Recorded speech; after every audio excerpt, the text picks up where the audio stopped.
Dari panggil Wajib.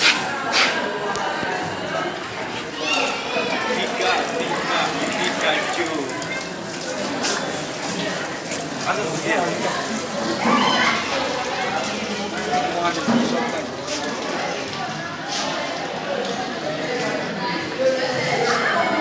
Oke. Next.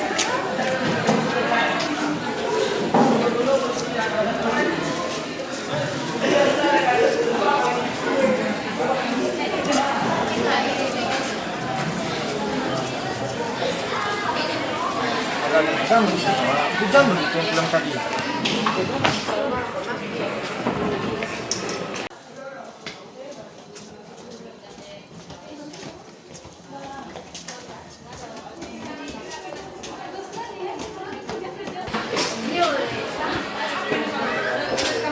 Turunkan kameramu.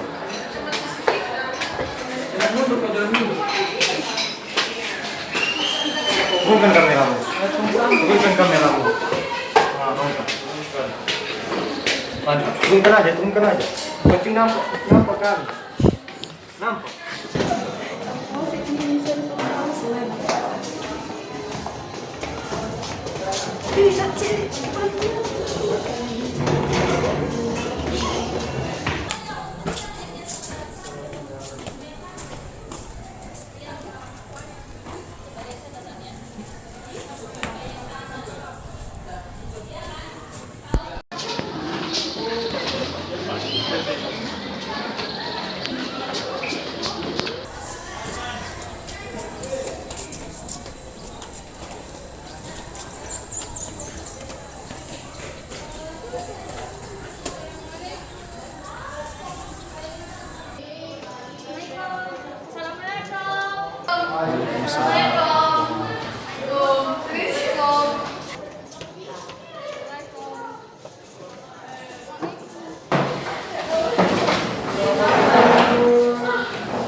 Lupa ya.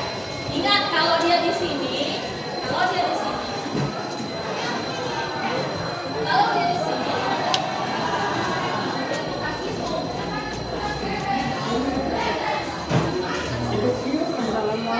Waalaikumsalam warahmatullahi wabarakatuh.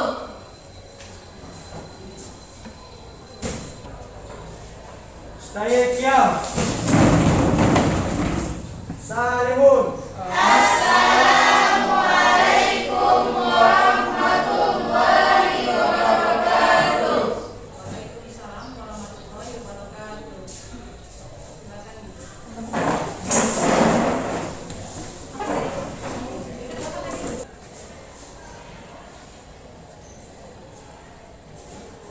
Bismillahirrahmanirrahim. Silakan mengaji terlebih dahulu.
memulai materi pelajaran, kita terlebih dahulu berdoa. Tadi sudah kita laksanakan berdoa dan mengaji bersama, di mana doa ini adalah sebagai pintu pembuka untuk keberkahan kita di hari ini, pertemuan kita, supaya kita mendapatkan manfaat dari materi kita ini dan kita diberikan selalu kesehatan oleh Allah Subhanahu wa taala.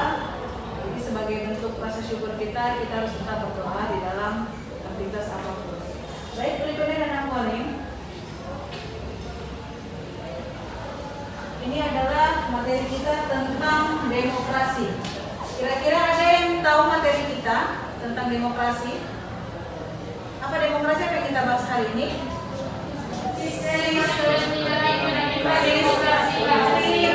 Dan dinamika demokrasi Pancasila. Baik. Anak-anak sekalian, sebelum kita memulai pada materi yang akan kita lanjutkan, alangkah baiknya kalau kelas kita ini rapi dan bersih. Karena apa?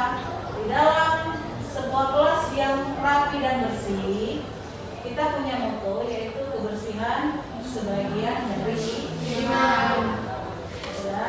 Baik, kita lihat sebelumnya Mualim akan memberi absen ya. Jadi kalau ada yang hari ini hadir semua? Hadir semua. Ini hari ini si berapa nak? Si 2 ya? Si 2 hadir semua. Iya, udah mau dia di absen. Hadir semua, alhamdulillah. Baik, kita Mualim. Kita lanjutkan kepada materi kita, di mana kita ini tidak boleh lupa bersyukur. Bersyukur sebagai ungkapan hati kita, karena di dalam materi kita ini ada sebuah kata yang diberikan oleh ponipader kita, pahlawan kita, di mana dia mengatakan buku jadi salah satu sumber energi dan kebebasan bagi mereka yang haus akan ilmu pengetahuan.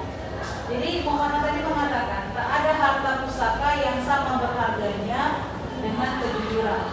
Kenapa? Kenapa saya bilang sama kejujuran ini seperti sama demokrasi? Demokrasi ini meminta kepada kita ini untuk salah satunya adalah jujur. Dapat kita lihat di dalam pelaksanaan pemilu, jujur dan adil. Ini berarti berkaitan dengan sebuah kejujuran. Teman-teman sekalian, di dalam sebuah demokrasi, kita sudah mengungkapkan rasa syukur kita. Ada sebuah kalimat yang dikemukakan oleh presiden kita, yaitu Bapak Joko Widodo ya, di mana dia mengatakan bahwasannya demokrasi adalah mendengarkan suara rakyat dan melaksanakannya. Mendengarkan suara rakyat dan melaksanakannya, inilah yang dikatakan oleh Bapak Joko Widodo ya, Presiden Republik Indonesia. Ada juga yang mengatakan di dalam demokrasi itu sebuah putusnya, yaitu demokrasi harus berlandaskan kedaulatan hukum dan persamaan setiap warga negara tanpa membedakan latar belakang ras, suku, agama, dan asal muasal di muka undang-undang. Ini kalimat yang diberikan oleh mantan presiden kita yang sekarang sudah almarhum, yaitu Bapak Haji Abdurrahman Wahid.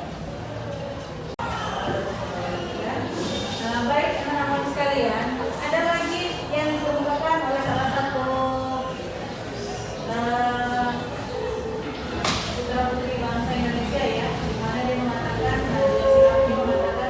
demokrasi bukan hanya milik penguasa. Artinya demokrasi itu bukan hanya menjadi pemilik satu orang, tapi demokrasi milik kita bersama. Jadi dalam hal ini demokrasi bukan hanya milik penguasa dan birokrasi yang kuat, tapi rakyat yang bebas berserikat. Yang berikutnya menurut Robert F. Kennedy yang mengatakan demokrasi ini tercermin dari pemilu, yang mengatakan mengingatkan kita tidak hanya tentang hak, tetapi tanggung jawab keluarga negara dalam demokrasi. Jadi jangan hak saja yang kita minta, kita tuntut, tapi tanggung jawab kita tidak ada. Itulah yang dikatakan oleh Robert F. Kennedy ya. Di dalam kita mempelajari materi kita demokrasi, kita juga harus tahu ada kompetensi dasar yang harus kita capai. Salah satunya menganalisis sistem dan dinamika demokrasi Pancasila sesuai dengan Undang-Undang Dasar Negara Republik Indonesia tahun 1945. Ya? Jadi itulah kompetensi dasar yang harus kita capai di dalam materi kita kali ini. Yang berikutnya adalah tujuan pembelajaran di dalam hal ini. Kita sebagai siswa harus dapat menjelaskan hakikat demokrasi. Yang kedua, siswa dapat menganalisis pelaksanaan demokrasi di Indonesia. Yang ketiga, siswa dapat membangun kehidupan yang demokratis di Indonesia. Itulah tujuan yang harus kita capai di dalam materi pelajaran kita kali ini. Rekan-rekan sekalian, ini ada sebuah pembicaraan apa itu demokrasi. Jadi ada salah satu siswanya menjawab, saya tahu demokrasi itu adalah kebebasan yang tidak diktator. Itulah pengertian secara singkat ya, demokrasi dan kebebasan. Jadi kita membahas lagi, terlebih dahulu kita harus membahas masalah sistem dan dinamika demokrasi Pancasila. Yang pertama kita bahas adalah hakikat demokrasi, baru dinamika penerapan demokrasi Pancasila. Ya, kali ini yang kita bahas tentang hakikat demokrasi. Pertemuan kita ini membahas tentang hakikat demokrasi. Hakikat demokrasi adalah sistem bermasyarakat dan bernegara serta pemerintahan yang memberikan penekanan pada keberadaan kekuasaan di tangan rakyat baik dalam penyelenggaraan negara maupun pemerintahan. Jadi untuk lebih jelasnya lagi, kita akan membahas tentang makna demokrasi, klasifikasi demokrasi, prinsip-prinsip demokrasi. Pertama kita bahas tentang makna demokrasi. Nampak anak murid sekalian? Nampak? Nak? Jadi makna demokrasi, kata demokrasi berasal dari dua kata, dari dua bahasa, yaitu bahasa Yunani yang berarti demos artinya rakyat dan kratos artinya pemerintahan. Sehingga kalau disatukan, kalimat demokrasi dapat diartikan menjadi pemerintahan rakyat. Sedangkan menurut Abraham Lincoln, demokrasi adalah suatu sistem pemerintahan dari rakyat, oleh rakyat, dan untuk rakyat. Baik, bagus. Nah, kita sekarang ini membahas tentang pokok-pokok dalam pelaksanaan demokrasi apa saja ini. Nah, inilah dia ya. Kedaulatan tertinggi ada di tangan rakyat. Ini dapat kita lihat di mana? Dalam pelaksanaan pemilu. Kedaulatan tertinggi ada di tangan rakyat. Kita yang memilih. Kita yang memilih mereka. Makanya dari rakyat, oleh rakyat, dan untuk rakyat. Inilah dia yang kita lihat. Kedaulatan. Yang kedua, adanya pemerintahan perwakilan. Setelah kita pilih, kita akan mewakilkan amanah kita kepada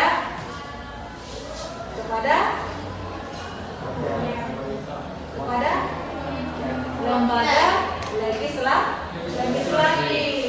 Yang ketiga, bersumber pada persetujuan bebas mayoritas rakyat. Yang keempat, adanya pelaksanaan hak-hak sosial dan politik. Yang kelima, kekuasaan pemerintah yang terbebas dan diawasi.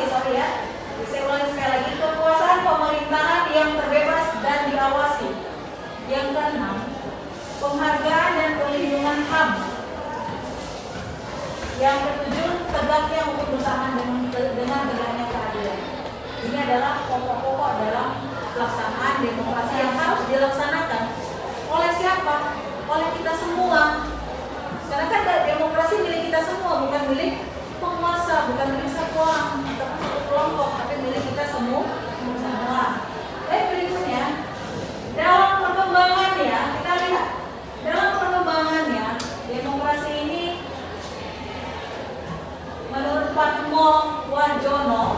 pada tahun 1983 ini saya baru lahir nih ya. Penggolongan demokrasi itu ada 3. Yang pertama demokrasi liberal ataupun barat, di mana di demokrasi liberal ini kebebasan berpikir, mengeluarkan pendapat dan bergerak serta menjunjung tinggi persoalan hak dalam bidang politik, tetapi dalam bidang ekonomi memegang asas persaingan bebas. Biasanya demokrasi liberal ini banyak diterapkan oleh negara-negara di Eropa dan juga di Amerika. Salah satunya. Yang berikutnya yang kedua ataupun yang B, demokrasi timur. Demokrasi timur disebut dengan demokrasi apa? Proletar, di mana kebebasan dan meniadakan perbedaan kelas di antara rakyat, penguasa negara menjadikan segala sesuatu sebagai milik negara dan hak pribadi tidak diakui. Jadi kalau di dalam demokrasi timur ini, proletar ini negara yang memanut adalah negara yang berpaham komunis. Coba kita lihat ya, coba kita analisis ya. Segala sesuatu sebagai milik negara dan hak pribadi tidak diakui. Berbeda dengan demokrasi tengah. Demokrasi tengah ini jadi kata kuncinya. Persamaan hak dan derajat setiap orang diakui. Tetapi demi kesejahteraan masyarakat, ada hal-hal tertentu yang dibatasi atau diatur oleh negara. Demokrasi tengah ini banyak dianut oleh negara-negara di Asia, terutama di Indonesia. Baik, sekali lagi kita ulangi. Kita lanjut ya. Menurut M. Soli, dia membagi demokrasi ini menjadi 3 ya. Demokrasi Barat dan demokrasi Rusia, atau disebut dengan demokrasi Timur.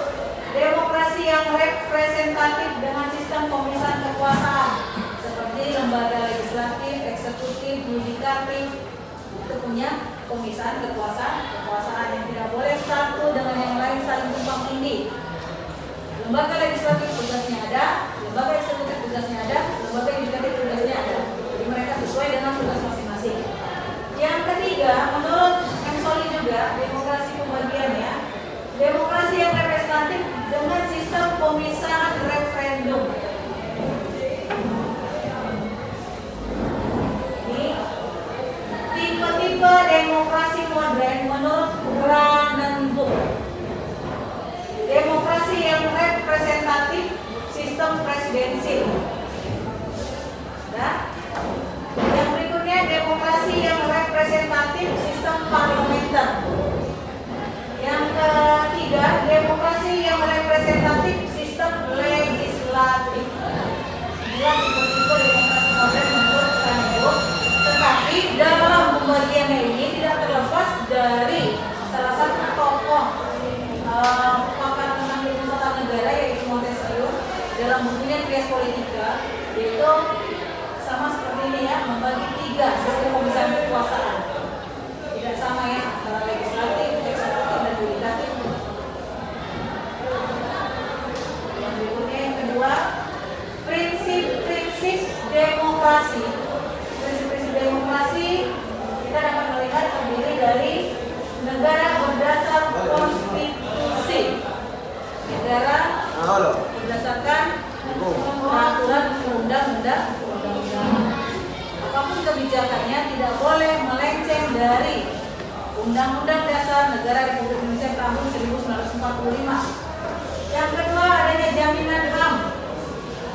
Tadi kan sudah kita bahas ya, kesamaan hak. Jadi dalam ini sebagai jaminan, bahwasanya tidak ada perbedaan, tidak membedakan, semua memiliki kesempatan yang sama, hak-hak kita diberikan, kewajiban kita diberikan. Sudah? Apapun yang menjadi hak kamu diberikan oleh pemerintah, tapi tidak terlepas kewajiban juga harus ada kita laksanakan. Berikutnya pergantian kekuasaan secara berkala. Ini dapat kita lihat dalam sistem pemilu, di mana setiap 5 tahun sekali berganti. Berganti siapa? presidennya kalau tidak terpilih diganti dengan presiden yang baru. Tapi kalau terpilih kembali dia akan duduk kembali menjadi Presiden Republik Indonesia. Yang kelima, adanya peradilan bebas dan tidak memihak. Sesuai dengan simbol peradilan, kan ada simbolnya itu seseorang memegang timbangan. Tahu kan timbangan? Timbangan gunanya untuk apa? Menimbang, mengukur, ya kan? Mengukur seberapa besar, seberapa berat perbuatannya itu disesuaikan hukumannya. Kalau dia melakukan pelanggaran ringan, hukumannya ringan. Kalau dia melakukan pelanggaran berat, hukumannya berat. Tidak boleh kalau dia melakukan pelanggaran ringan, hukumannya berat. Dia melakukan pelanggaran berat, hukumannya ringan. Tapi disesuaikan. Makanya dalam peradilan itu tidak boleh memihak. Dia harus bebas. Tidak boleh ada intervensi dari pemerintah, dari kelompok-kelompok tertentu. Tidak boleh. Tapi dia harus bebas melaksanakan tugasnya dalam memberikan hukuman kepada orang yang melakukan pelanggaran. Kalau orang yang tidak melakukan pelanggaran dihukum enggak? Kalau orang yang tidak melakukan pelanggaran dihukum enggak? Nah, itu yang benar. Yang keenam, penegakan hukum dan persamaan kedudukan. Setiap warga negara di depan hukum. Penegakan hukum dan persamaan kedudukan ini, nah, setiap warga negara itu tidak ada bedakan ya. Ada bedakan. Misalnya, kamu berasal dari status keluarga apa? Mungkin ada teman kamu yang berasal dari keluarga yang kurang mampu. Maka di dalam hukum ada perbedaannya. Tapi tidak ya. Tidak boleh. Karena hukum itu kedudukan manusia itu ataupun setiap warga negara itu sama. Walaupun dia seorang pemula, walaupun dia seorang pemimpin di suatu wilayah, ya, kalau yang namanya hukum harus dia patuhi. Ya kan, Mbak? Harus dipatuhi, tidak boleh dilanggar. Karena saya kan seorang pemimpin di suatu daerah, maka saya tidak boleh mematuhi lah. Bebas sama saya tidak. Semua harus mematuhi. Yang ketujuh, adanya jaminan kebebasan pers, kebebasan berbicara, bukan kebebasan berbicara, sehingga kalau yang namanya kebebasan berbicara ini, nah, setiap orang diberikan kesempatan berbicara, tapi dia harus bertanggung jawab apa yang diucapkannya ataupun yang dijadikan sebagai statementnya, nanti bisa dipertanggungjawabkan kebenarannya. Tidak boleh yang hoax. Tahu yang hoax? Tahu? Yang hoax tahu? Tahu nggak yang hoax? Kebohongan. Kenapa dalam demokrasi kan itu untuk kejujuran? Kenapa harus kejujuran? Karena ini demokrasi itu milik kita bersama. Kalau ada satu aja elemen yang melakukan kebohongan ataupun satu warga negara melakukan kebohongan, maka akan terjadi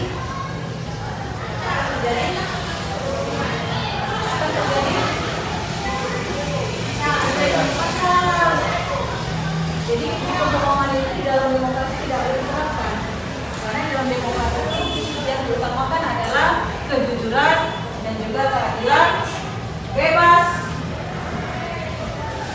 Siapa saja punya hak dan siapa saja harus bisa melaksanakan kewajiban dari hak yang dia dapatkan. Berikutnya anak walim, coba kita lihat. Gagasan dasar suatu pemerintahan demokrasi ialah adanya pengakuan terhadap hakikat manusia. Artinya manusia memiliki kemampuan yang sama dalam hubungannya antara yang satu dan yang lainnya. Yang berikutnya kita lihat, berdasarkan gagasan di atas ini, maka terdapat dua asas pokok demokrasi.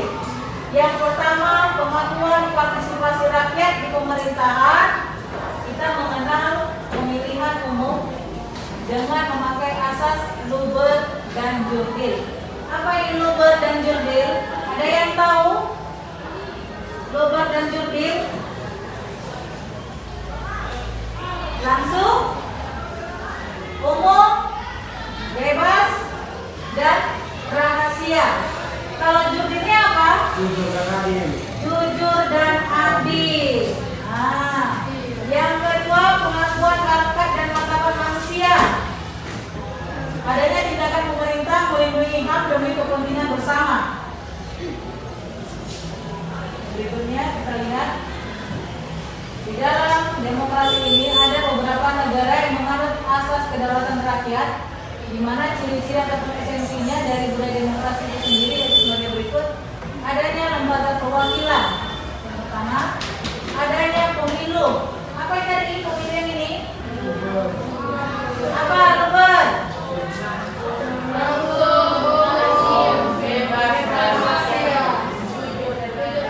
Jujur dan adil, mantap. Adanya kekuasaan kedaulatan rakyat. Yang tadi kekuasaan tertinggi ada di tangan rakyat. Yang keempat, adanya lembaga negara, yaitu legislatif, eksekutif, dan yudikatif. Di dalam demokrasi Pancasila mengandung beberapa nilai-nilai moral yang bersumber dari Pancasila. Yang pertama adalah persamaan bagi seluruh rakyat Indonesia. Persamaan bagi seluruh rakyat Indonesia. Yang kedua, keseimbangan antara hak dan kewajiban. Yang ketiga, pelaksanaan kebebasan yang dipertanggungjawabkan secara moral kepada Tuhan Yang Maha Esa. Yang keempat, mewujudkan rasa keadilan sosial. Yang kelima, pengambilan keputusan dengan musyawarah mufakat. Yang keenam, mengutamakan kesatuan nasional dan kekeluargaan. Yang ketujuh, menjunjung tinggi tujuan dan cita-cita nasional. Nah, setelah kita memahami tentang apa itu demokrasi, maka kita diharapkan bisa memaparkan makna demokrasi. Yang berikutnya kita bisa mengidentifikasikan klasifikasi demokrasi, menguraikan prinsip-prinsip demokrasi secara universal, menganalisis pentingnya kehidupan demokrasi, dan dari hal ini kita bisa mengalah hasil kajian tentang sistem demokrasi Pancasila sesuai dengan Undang-Undang Dasar Negara Republik Indonesia tahun 1945, menyaji hasil kajian tentang sistem dan dinamika demokrasi Pancasila sesuai dengan Undang-Undang Negara Republik Indonesia tahun 1945. Dan teman-teman sekalian, di dalam pelaksanaan demokrasi ini kita mengetahui bahwasannya demokrasi pada hakikatnya, kita lihat ya, demokrasi pada hakikatnya merupakan pembuatan keputusan bersama atau kolektif. Yang poin satu ini bisa kita lihat, setiap keputusan di dalam musyawarah itu bukan keputusan satu orang, bukan keputusan dua orang, bukan keputusan tiga orang ataupun kelompok tertentu, tetapi keputusan itu bersama, sama-sama dimusyawarahkan, sama-sama dibahas, sama-sama dicari solusinya, ya kan? Dari musyawarah itu kan bukan, wah itu sepertinya saya lah yang lebih bagus memberikan saran, itu sarannya kayaknya saran dari saya itu kayaknya tidak cocok, jangan seperti itu, harus seperti ini, tidak boleh kita paksakan. Tapi kalau dalam demokrasi semua keputusan itu bersama ataupun kolektif secara kelompok, semua itu bermusyawarah membahas. Nah, mulai ini ada sebuah video tentang demokrasi ya, coba kita tonton dan kalian analisis ya videonya. Selasa 12 Mei 1998, aksi unjuk rasa mahasiswa Trisakti di kawasan Bogor, Jakarta Barat jadi titik balik sejarah Indonesia. Demonstrasi menuntut Presiden Soeharto mundur dan jabatannya berakhir rusuh, diwarnai tembakan dan berujung tragedi.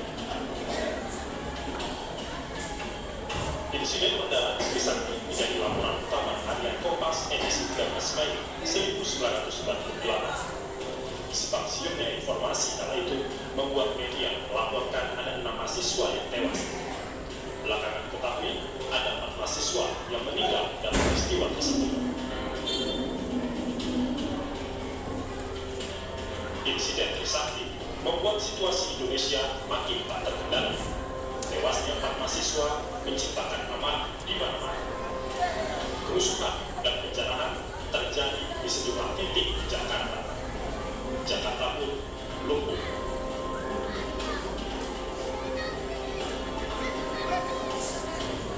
Kemelut segala bidang serta hilangnya dukungan baik dari rakyat maupun kabinetnya sendiri membuat Soeharto pada 21 Mei 1998 menyatakan mundur dari kursi presiden yang sudah dipegang selama 32 tahun.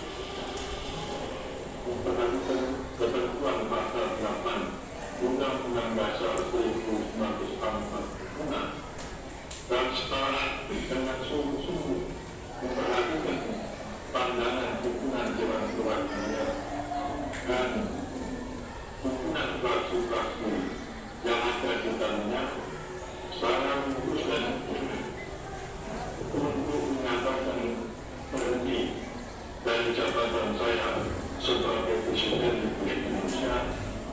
Berikut sejak saya batalkan pernyataan pada hari ini, Kamis 21 Mei 1998.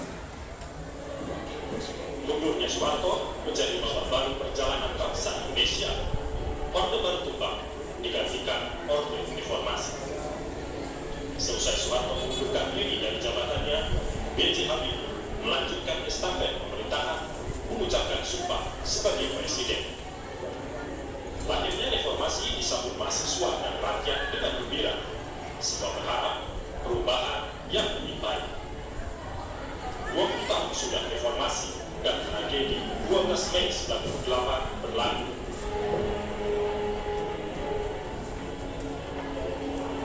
Sosok sentral peralihan dari Orde Baru ke Orde Reformasi yang juga Presiden ketiga Indonesia, B.J. Habibie, menilai setelah 20 tahun reformasi, kondisi Indonesia semakin baik. Namun, Habibie menyarankan Indonesia memiliki panduan pembangunan seperti garis besar haluan negara di era Soeharto agar pembangunan lebih fokus dan berkelanjutan. Yang penting kita memiliki namanya garis besar haluan negara. Garis besar haluan negara adalah yang kita jadikan. Kita pernah punya.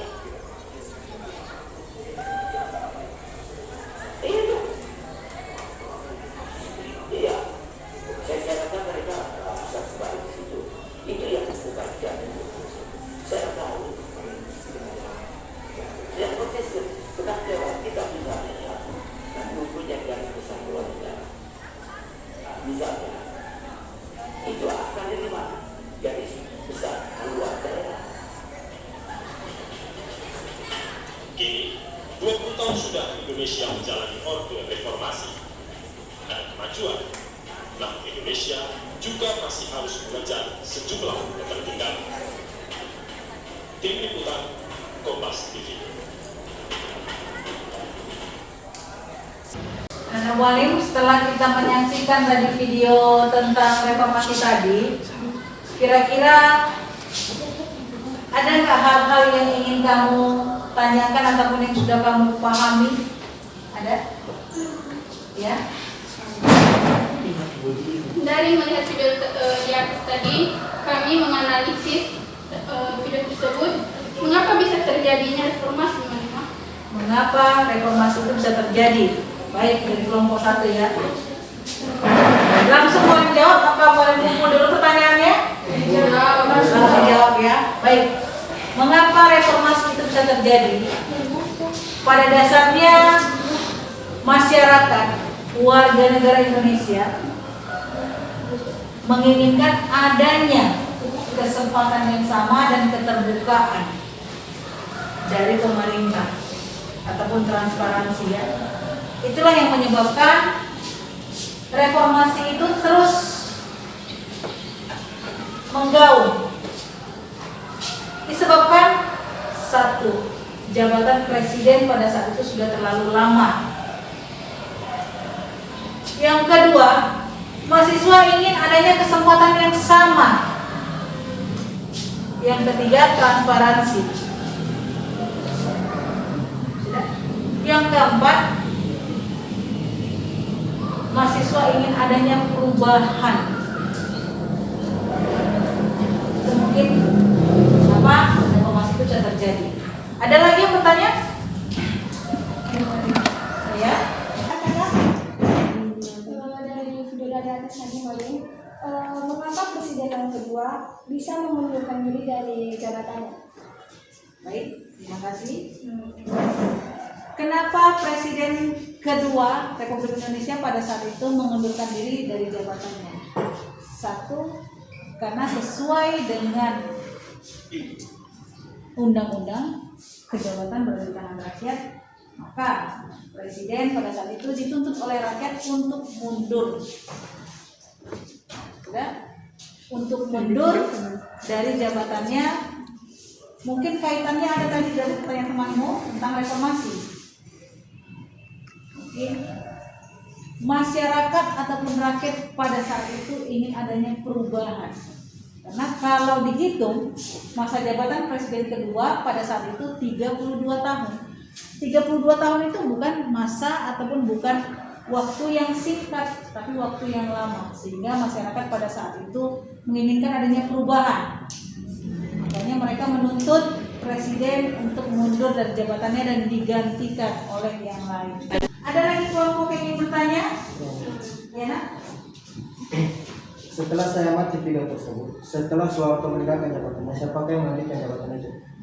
Siapakah yang melanjutkan jabatan tersebut setelah presiden meletakkan jabatan? Nah, pada saat itu Presiden Soeharto berpasangan dengan Bapak B.J. Habibie. Sesuai dengan undang-undang di mana jika presiden tidak dapat melanjutkan jabatannya, maka secara otomatis digantikan oleh wakilnya. Sehingga yang melanjutkan jabatan presiden pada saat itu adalah Bapak B.J. Habibie selaku wakil presiden Indonesia pada saat itu. Secara otomatis ya, tidak ada lagi diadakan pemilu. Karena apa? Karena rentang waktunya 5 tahun. Sementara presiden mengundurkan diri sebelum 5 tahun. Secara otomatis wakilnya naik menjadi presiden. Mengerti kan, nak? Kira-kira dari jawaban yang Mualim berikan bisa dipahami? Bisa, alhamdulillah. Kira-kira tadi setelah kita melihat video itu secara bersama-sama, jadi di sini Mualim ingin bertanya dengan kalian dari kelompok 1, 2, dan 3. Apa pendapat kalian tentang tayangan video tadi? Coba, apa pendapat kalian tentang tayangan video tadi? Kelompok 3 dulu ya. Silakan melihat video tersebut mengatakan masyarakat pada masa itu menginginkan perubahan besar, berbicara dan lain-lain. Ya, pasti ya kelompok 3 ya, sangat bagus. Ternyata mereka ini diskusikannya dari video yang telah mereka lihat tadi. Apa pendapat kalian tentang tayangan video tadi? Mereka berpendapat adanya bikin perubahan ya, perubahan, terus kebebasan berserikat itu ya. Berserikat, berpendapat dalam demokrasi itu sangat penting ya. Jangan masyarakat dibatasi untuk berbicara, tetapi kita dalam mengeluarkan pendapat harus bertanggung jawab. Tidak boleh asal berbicara saja, harus ada tanggung jawabnya.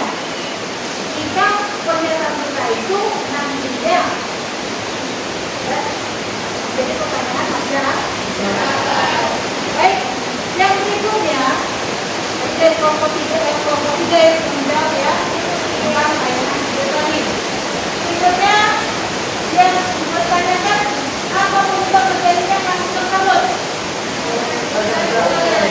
Kelompok 2, kelompok 1. Sorry, kelompok 1 ya.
Bagaimana cara mengatasi kasus yang kita lihat tadi dalam video tadi? Kelompok 2 ini yang menurut pendapat kalian ya.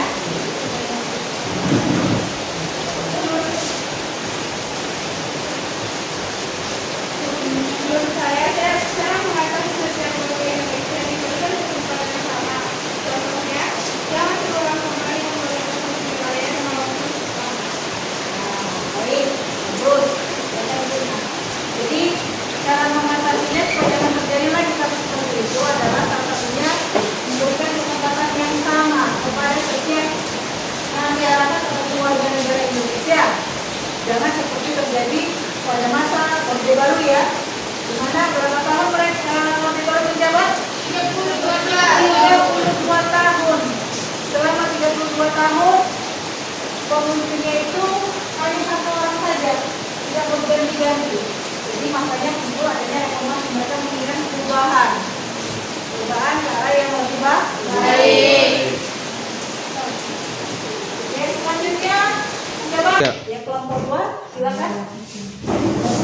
Jadi dari diskusi kelompok kami, analisis kami ialah sejumlah tindakan reformasi penting ialah 1. Pembatasan masa jabatan presiden menjadi 2 periode selama 5 tahun. Yang kedua, desentralisasi kekuasaan ke daerah-daerah. Jadi masa jabatan presiden dibatasi ya. Yang kedua, desentralisasi, pelimpahan kewenangan kepada daerah. Baik, kelompok 3. Menurut kelompok lain, sejumlah tindakan reformasi penting adalah pemberian izin pendirian partai-partai politik dan serikat-serikat buruh baru, dimulainya kebebasan pers dan pembebasan tahanan-tahanan politik. Ya.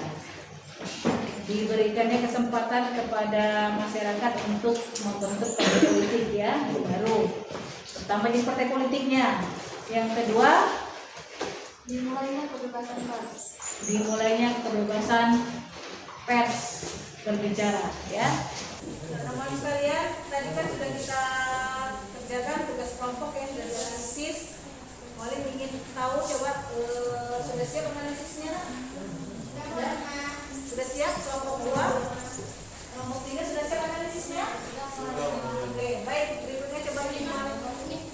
Oh iya, silakan. Nama-nama ya. Oke, baik.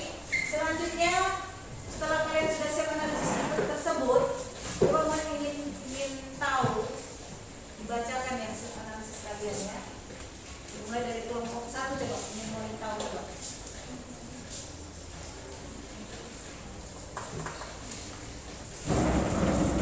Jadi pada tahun 1997, krisis ekonomi yang melanda negara itu mulai berpengaruh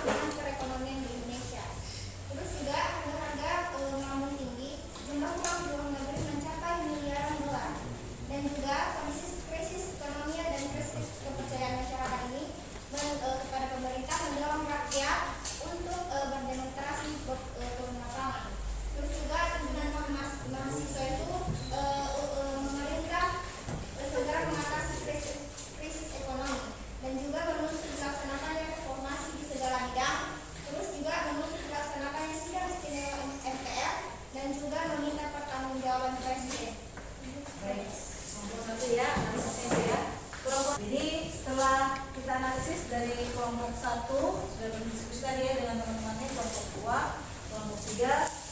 Ini kira-kira dari analisis tadi ataupun dari tayangan video yang sudah kita tonton tadi, ada pertanyaan dari kalian? Apakah sudah mengerti atau sudah mengerti? Sudah paham. Berarti demokrasi adalah kebebasan yang diberikan tapi dapat dipertanggungjawabkan oleh rakyat. Coba setelah tadi kita analisis berdasarkan kelompok, kelompok 1 bisa dibacakan di depan analisisnya.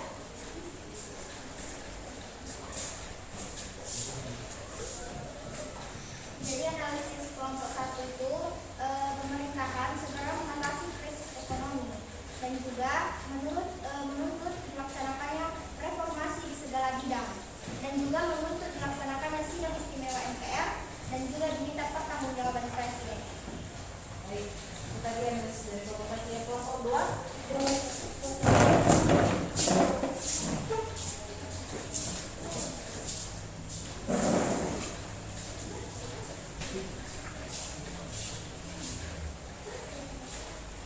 Jadi hasil dari analisis kelompok kami itu sejumlah tindakan informasi penting ialah 1.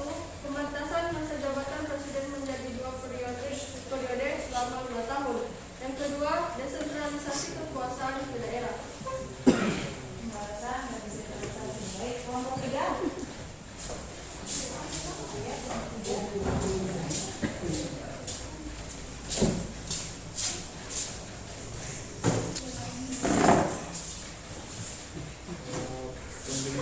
Pemberian izin pendidikan partai politik dan sindikat buruh baru, hubungannya kebebasan pers, pembebasan tahanan politik. Oke, baik, tadi sudah dijelaskan di depan kelas dari kelompok 1, kelompok 2, dan kelompok 3. Kan? Setelah kita pelajari,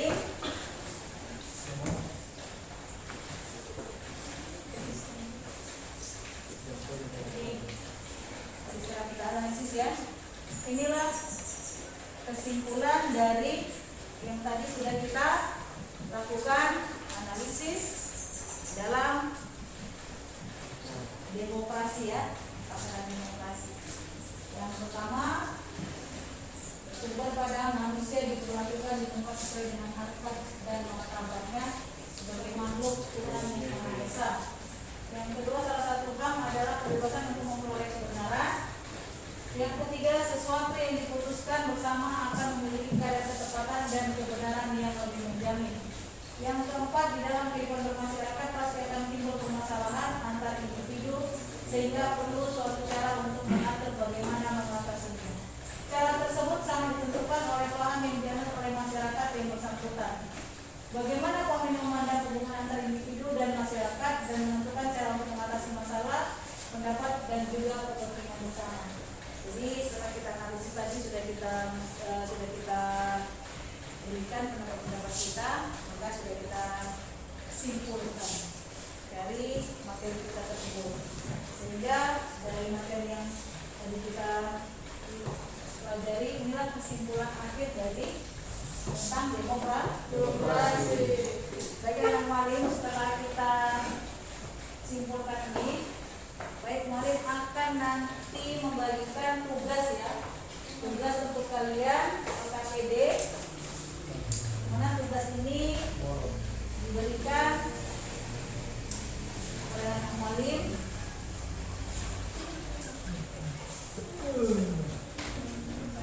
Ya, nanti kamu tuliskan namanya ya.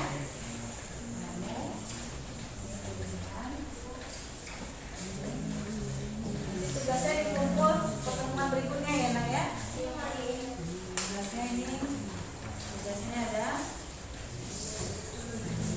tugas ya.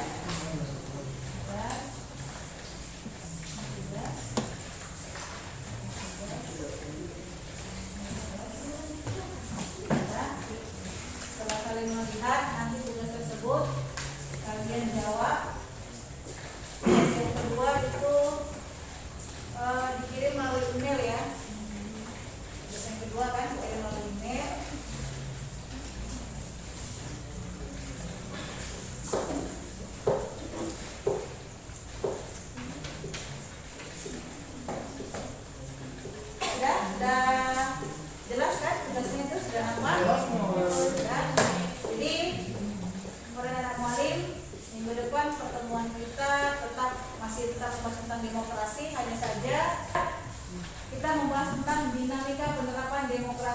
Indonesia. Ya. Jadi anak mualim mengharapkan di pertemuan akhir ini kita tak lupa tetap harus mengucapkan rasa syukur kita kepada Tuhan Yang Maha Esa atau kepada Allah Subhanahu Wa Taala. Kenapa? Karena kita hidup di zaman yang sudah demokrasi diterapkan. Jadi anak mualim mengharapkan kepada kalian, karena situasi kita ini kan masih pandemi ya, jangan lupa yang pertama sebagai generasi muda, jangan lupa kita melaksanakan perintah yang diwajibkan kepada kita sebagai umat yang beragama. Mari mengingatkan jangan lupa sholat. Sholat itu sebagai yang pokok. Kalau tiangnya sudah pokok, maka sebuah bangunan itu kan akan berdiri dan tegak. Jangan lupa sholat. Yang kedua, tetap menjaga prokes dimanapun. Dan yang berikutnya, karena kita sudah belajar tentang demokrasi, kalau bisa terapkanlah demokrasi itu dimanapun kita berada. Ya. Jangan hanya pas pada saat pelaksanaan materi pelajaran demokrasi baru kita disitu melaksanakannya. Tapi setelah kita mengetahui dan setelah kita menganalisis, kita bisa mengamalkannya. Paham kan anak mualim?